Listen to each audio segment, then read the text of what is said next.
আসসালামু আলাইকুম রহমতুল্লাহি ওবরাকাতুহ।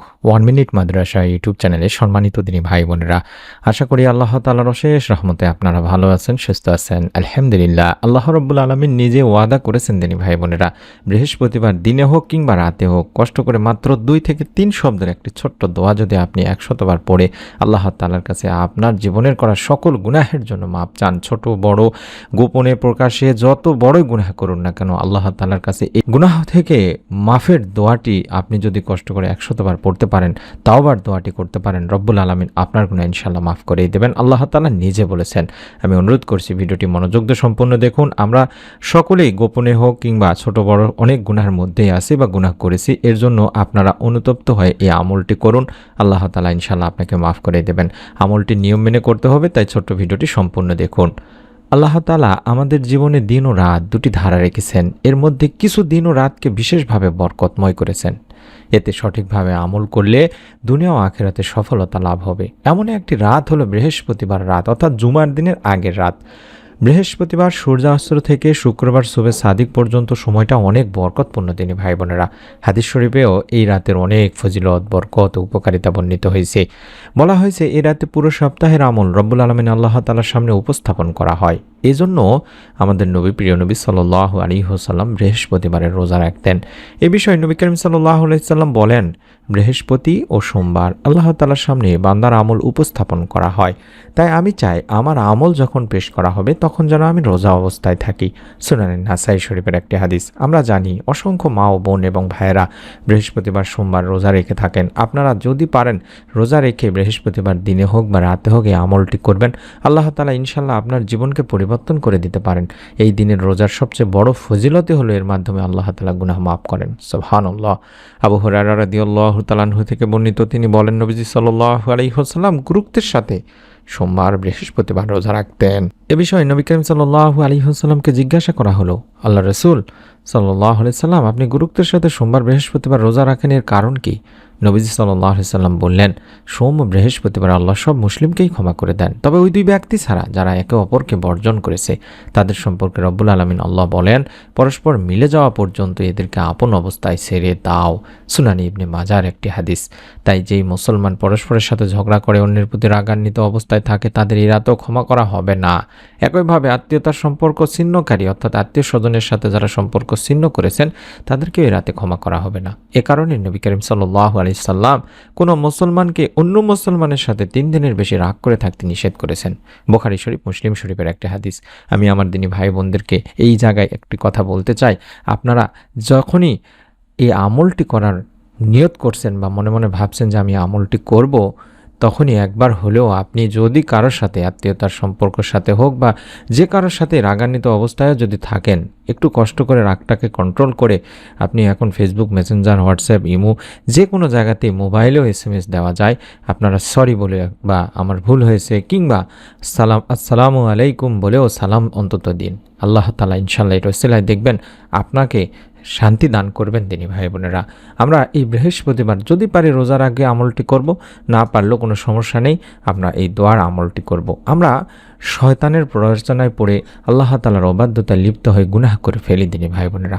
কিন্তু গুনাহ হয়ে গেলে একজন মুসলমানের প্রথম কাজই হলো তওবা করা, আর তওবা মানেই হলো গুনাহ থেকে প্রত্যাবর্তন করা, আল্লাহ তাআলার কাছে ফিরে আসা। পাপী বান্দাদের আল্লাহ তাআলা তাই তো আশার বাণী শুনিয়েছেন। সুবহানাল্লাহ। বর্ণিত হয়েছে, হে আমার বান্দারা, যারা নিজেদের উপরে জুলুম করেছো, তোমরা আল্লাহর রহমত থেকে নিরাশ হও না, হতাশ হও না। নিশ্চয়ই আল্লাহ সব গুনাহ মাফ করেন, কারণ তিনি ক্ষমাশীল, পরম দয়ালু। সূরা জুমার 53 নম্বর আয়াতে আল্লাহ রাব্বুল আলামিন নিজে বলছেন দিনী ভাই বোনেরা যে তোমরা আল্লাহর রহমত থেকে নিরাশ হও না, আল্লাহ নিশ্চয়ই তোমাদের সব গুনাহ মাফ করবেন। আল্লাহ তাআলা ক্ষমাশীল, পরম দয়ালু। আল্লাহ তাআলা নিজে যেখানে বলছেন সেখানে আপনি কেন আমল করবেন না? হাদিসেও বলা হয়েছে, হযরত আবু হুরায়রা রাদিয়াল্লাহু তাআলা আনহু থেকে বর্ণিত হাদিসটিতে আল্লাহ রাসূল সাল্লাল্লাহু আলাইহি সাল্লাম এভাবে বলেন, তোমরা যদি পাপাচার করতে বা গুনাহ করতে, পাপ করতে, এমনকি তোমাদের পাপ আকাশের সীমা পর্যন্ত পৌঁছে যেত, এত গুনাহ করেছো, পাপ করেছো, তারপরেও যদি তোমরা তওবা করো তাহলে আল্লাহ অবশ্যই তোমাদের তওবা কবুল করবেন। এখানে অবশ্যই বলছেন তিনি ভাই বোনেরা, মাস্ট বি আপনার গুনাহ আল্লাহ তাআলা মাফ করে দেবেন। সুনানে ইবনে মাজার একটি হাদিস। সুবহানাল্লাহ, সুবহানাল্লাহ। তাই যত গুনাহ হয় যাক না কেন আমাদের কাজ হলো আল্লাহ তাআলার কাছে বেশি বেশি করে গুনাহ থেকে মাপ চাওয়া। হাদিস আল্লাহ রাসূল সাল্লাল্লাহু আলাইহি ওয়াসাল্লাম এভাবে বলেন, যদি কেউ গুনাহ করে ফেলে তারপর পবিত্রতা অর্জন করে 2 রাকাত নামাজ আদায় করে বা সালাত আদায় করে আর রব্বুল আলামিন আল্লাহ তাআলার কাছে ক্ষমা প্রার্থনা করে, তবে আল্লাহ তাআলা তাকে ক্ষমা করে দেন। তিরমিজি শরীফের একটি হাদিস। সেই গুনাহ থেকে ক্ষমা চাওয়া, প্রার্থনা করা বা ক্ষমা আল্লাহ তাআলার কাছ থেকে যেন আপনি পান, তার জন্য গুনাহ থেকে মাফের এই দোয়াটি বা তাওবার দোয়াটি আমি স্ক্রিনের মধ্যে দেখাই দিচ্ছি। এই সেই দোয়া যেটাকে 100 বার পড়তে হবে তিনি ভাই বোনেরা। দেখে দেখেও পড়তে পারেন, কোনো সমস্যা নেই। আমি আরবি এবং বাংলা দুটি উচ্চারণই আমার সম্মানিত দিনী ভাই বোনদের জন্য দেখাই দিচ্ছি, যাতে করে আপনারা দেখে দেখে সুন্দর করে পড়তে পারেন। রব্বি ইন্নি জলামতু নাফসি ফাগফিরলি, রব্বি ইন্নি জলামতু নাফসি ফাগফিরলি, রব্বি ইন্নি জলামতু নাফসি ফাগফিরলি। 100 বার পড়তে হয়তো বা 1 মিনিটও সময় লাগবে না ইনশাল্লাহ। আপনারা অন্তত 100 বার এটা পড়ার আগে আপনি ছোট্ট একটা নিয়ম মেনে আমলটি করবেন বা দোয়াটি পড়বেন। আমি কিছুক্ষণের মধ্যে শিখিয়ে দিচ্ছি ইনশাআল্লাহ। এই দোয়াতে আমরা বলছি, হে আমার রব, নিশ্চয়ই আমি আমার নফসের প্রতি জুলুম করেছি, সুতরাং আপনি আমাকে ক্ষমা করে দিন। সূরা আল কাসাসের 16 নম্বর আয়াতে রয়েছে।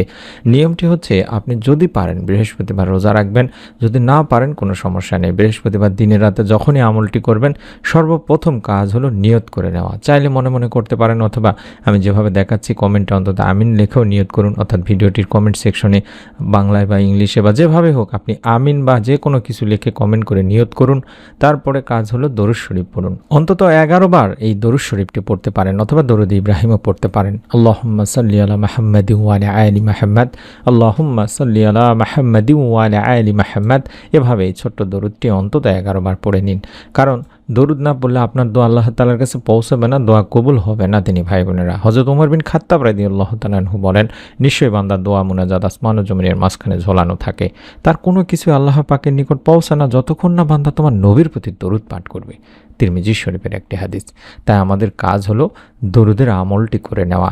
প্রথম কাজ নিয়ত করা, দ্বিতীয় কাজ যে দরুদটি দেখাচ্ছি আবারও, আল্লাহুম্মা সাল্লি আলা মুহাম্মাদিন ওয়া আলা আলি মুহাম্মাদ, এই ছোট্ট দরুদটি 11 বার পাঠ করা, এবং আপনি 100 বার পাঠ করবেন দরুদ পড়ে, রব্বি ইন্নি জলামতু নাফসি ফাগফিরলি। আমি আবারও দেখাই দিচ্ছি, এই ছোট্ট দোয়াটি অন্তত 100 বার পড়ে দুখানা হাত তুলবেন। হাত তুলে প্রথমেই আল্লাহর প্রশংসা করবেন, আলহামদুলিল্লাহ বলে হাত তুলবেন। তারপরে আপনি আপনার করা যত গুনাহ করেছেন সব গুনাহের জন্য রব্বুল আলামিনের কাছে মাপ চাইবেন। বলবেন, রব্বুল আলামিন, আল্লাহ তাআলা, আমি গুনাহ করেছি, পাপ করেছি, তোমার রহমান নামের ওসিলায় আমাকে মাফ করো, ক্ষমা করে দাও। এভাবে আল্লাহ তাআলার কাছে দোয়া করুন। রব্বুল আলামিন ইনশাআল্লাহ আপনাকেও নিরাশ করবেন না। মনের মধ্যে শতভাগ বিশ্বাস নিয়ত করে আমলটি করুন। আপনার নিকট আত্মীয় স্বজন, কাছের মানুষজনের কাছেও ভিডিওটি শেয়ার করে দিন, তারাও যেন আপনার ওসিলায় আমলটি সম্পর্কে জানতে পারেন, তারাও যেন আমলটি করতে পারেন। এবং এরকম গুরুত্বপূর্ণ নতুন আমলের ভিডিও আমরা প্রতিদিন দিচ্ছি। আগামীকালকের ভিডিওটি পাওয়ার জন্য হলেও অবশ্যই চ্যানেলটি সাবস্ক্রাইব করে বেল বাটনটি অন করে রাখার অনুরোধ করছি। সকলেই ভালো থাকুন, সুস্থ থাকুন। আসসালামু আলাইকুম ওয়া রাহমাতুল্লাহি ওয়া বারাকাতুহু।